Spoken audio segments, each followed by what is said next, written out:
In this part, we're gonna write our first three important classes: the loader, the vector2, and the sprite class. For the loader and the v2 class, I will write them both in one file called UtilObjects.js.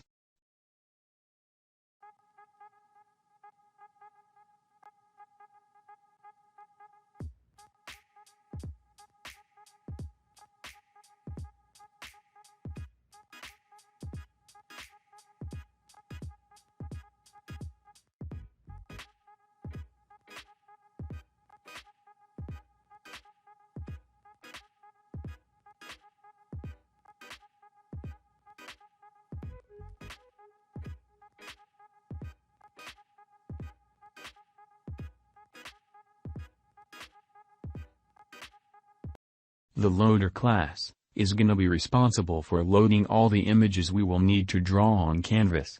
As you saw before, we can't draw an image until it is loaded. The loader class will have an async static method called load. We will pass to it an array of the images names we want to load.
We need the load method to be async, because we need it to return a promise. In the case of the load method, it returns a true Boolean value that will be automatically wrapped as a promise when the loaded images count is equal to the total of images we told it to load, and so we can run our game, just after the loader has loaded his things.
The v2 class stands for vector2. This is a simple object that represents a vector that can hold two values, x and y.